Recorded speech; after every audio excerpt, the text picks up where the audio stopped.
Сега ще измеря къде трябва да бъде поставена дупката в тази част на комина, за да ми пасне точно с пластмасовите тръби. Тъй като тези тръби огъват, както може тази гофрираната вътре, трябва да бъдат доста точни. Тези тръби видях, че ги има в интернет и търсих фирми. Оказва се, че Моби, на първо място или на второ излиза Моби, така имат каталог онлайн, но са варненска фирма. И трябваше да се обадя, за да питам къде са магазините. Има ги в Практикер и в Практис магазините в София. Други не съм търсил, там намерих всичко, което ми трябваше. Ето този ъгъл беше на различен щанг, малко по-встрани, откъдето това и другите части. Така че ако не можете да намерите нещо, питайте там хората, ще ви... И те са с чудене, но се стига до намирането на това, на тази част. Сега трябва да измеря, както казахме, PVC тръбата. Сега ще се върна да я покажа. PVC тръбата изглежда ето така. Тя влиза в тези чупки, т.е. две чупки заедно не могат да се сложат. Така че сега измерваме колко са дълбоки тези неща. Да го хванем сега. Това ще се тръгне да се отваря. Измерваме го. И виждаме, че 3 см дълбочина има този отвор. И този тук има 3 см дълбочина. Да, 3 см, ето този има 3 см дълбочина. Значи 6 см тръба ми трябва за всяка една връзка, тъй като аз не искам да става по-високо, отколкото е. 6 см тръба ще използвам. Следващото, което трябва да видя е на каква височина се пада ето този ръб тук. След като съм го поставил това огъващото се, пак ще трябва и горна да хвана. Височината на това ми е 4 см и 3 мм. Това е долната част на пластмасата тук. Отгоре е на 15,5. Така към камерата дали ще може да се види. Това е 4,3 на 15,5. Това са ми размерите, които да се надяваме, че и тук ще отговарят на същото нещо. Сега ще взема един нивелир, за да проверя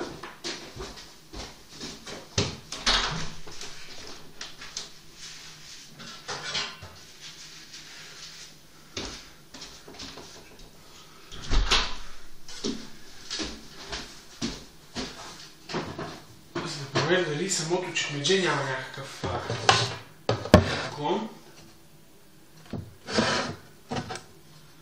Тъй като е право, може да се каже. Да. Така че в тази тук също 6 мм също би трябвало да ми дадат. Колко казахме? 4,3 см. Също да ми дадат правата посока, която трябва да следваме. Сега да видим как да го измеря това нещо.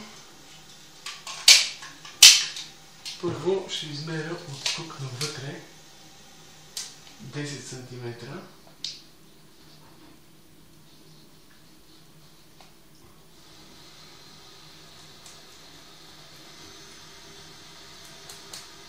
Откъдето ми започна дупката, още веднъж ще видя дали това е 10 см тук.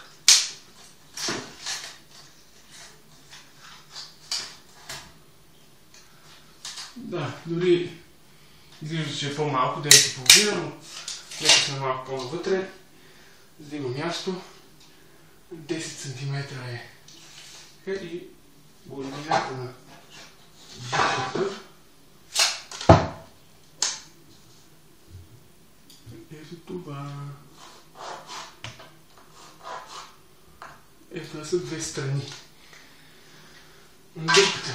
Сега по височина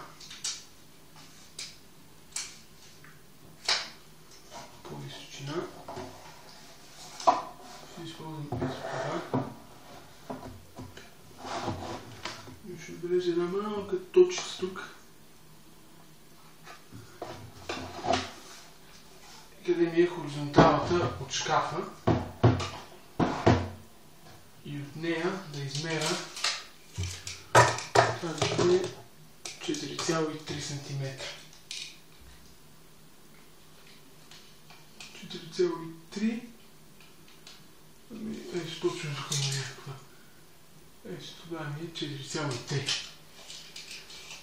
Така, да видим сега и се нивелира, дали така се измерим правилно. Да.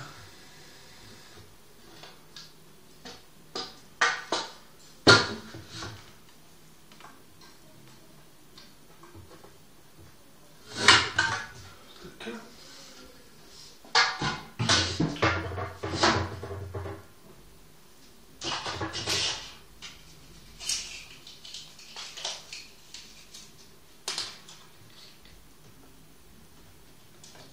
Тук 4,3 ми е.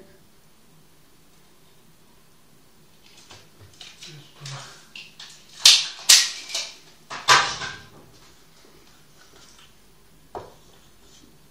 Тук ще ги свържа. Те не са много хоризонтални.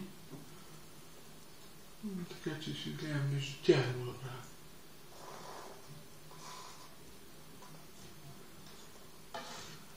Така. Това ще бъде долната страница. И ето вече се оформи. Това как трябва да бъде поставено.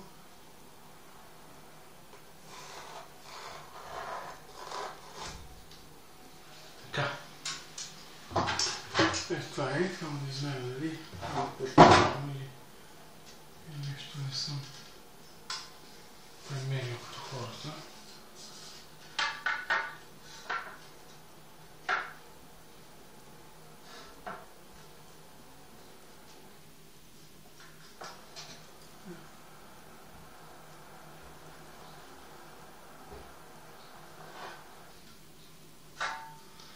Добре, значи що годе е вертикално. Така. Сега тук пак с сбор машината трябва да се пробие и да се види как ще стане самото изрязване или правенето на дупката.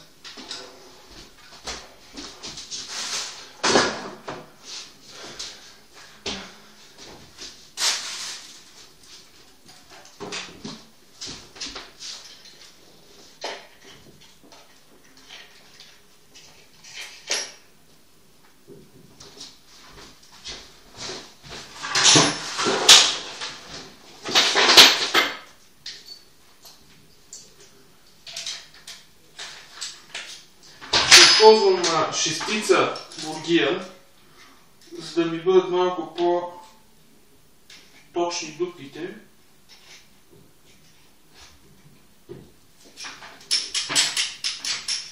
Кои ги правя?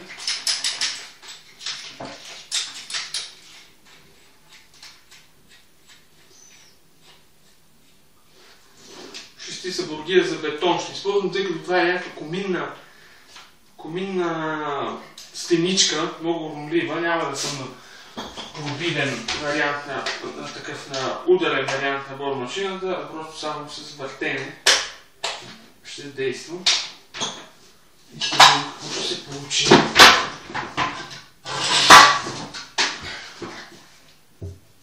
Направя едно тук какво е така.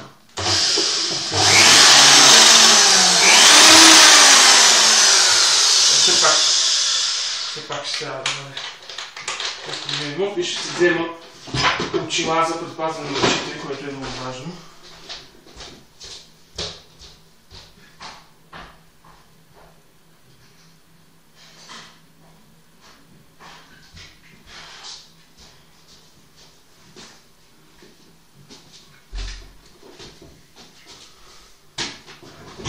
Трябваше по-рано да ги сложа, защото тук с пробиването няколко пъти ми влизаха трески в очите, но ето сега чак ги слагам.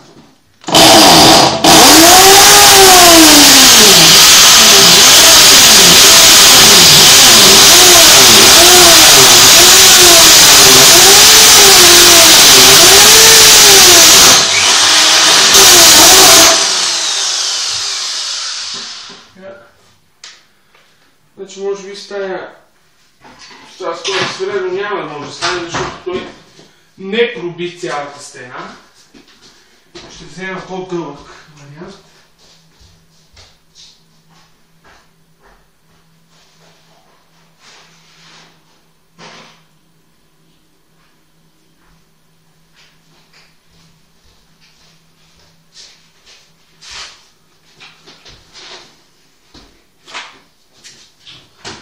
Взимаме такъв средъл, той е с този вариант на монтажа, за мен, който не е SMD, нещо си там.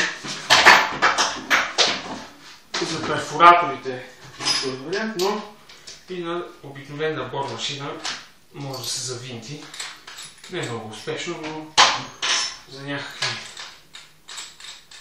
работи с не е много напън, няма проблем да се изметне или да се щупи. Тази бургия е 10-ка, ще трябва по-отвътре да работя, за да не изкачам от контурите и да не ми се налага след това шпакловане или доправяне на контурите на дупката. Това сега ще се върти, предполагам, че доста, но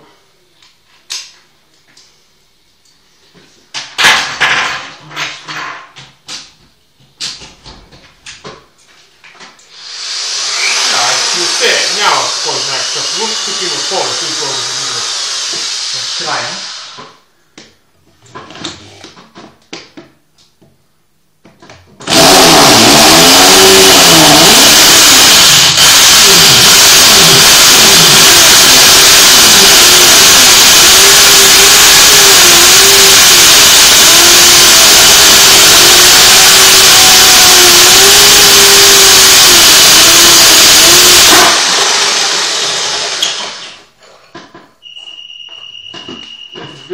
И някои змени, така че ще продължим малко по-късно. След пробиване на нещата с бормашината, ми се наложи да използвам този клин и чука, за да направя квадратна дупка. Ето я колко е. Пак влиза около 3 см, заради тези тук стърчащи неща в самия комин, но според мен това е достатъчно. Постарах се да има малко по-такъв наклон дупката, за да може струята въздух да е по-естествен начин да отива нагоре. Доста буклук стана, въпреки че докато пробивах с бормашината държах прахосмокачката да смуче.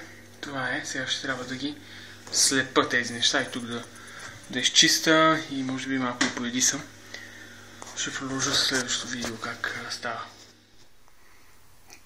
Така, след като съм пробил 4-те дупки за винтовете, които ще се завият за абсорбатора, махнах кабела на абсорбатора от него, за да мога да го прекарам през горната страна на чекмеджето, на шкафа. Сега, свързването ще бъде трудно, защото е много крива дупката в абсорбатора до стигането там на устър, или както се казва клемата. И това може да създаде някакви затруднения, но за сега така ще пробваме да го свържем и да завинтим абсорбатора горе. Дори не, тук ще се опитам да вкарам жицата обратно до вътрешността на абсорбатора, за да може след това да не се завирам в чекмеджето. Тук с много натикване предполагам, че ще стане. Успях с клещи и с набутване на кабел отново да го върна в предната позиция, откъдето го бях извадил. Връзвам пак кафявия кабел към кафявото и синия към това светло-синьото кабелче на клемата. Така кабел ще може да мине отгоре и тук да бъде забит в някакъв разклонител, който ще идва от този контакт догоре.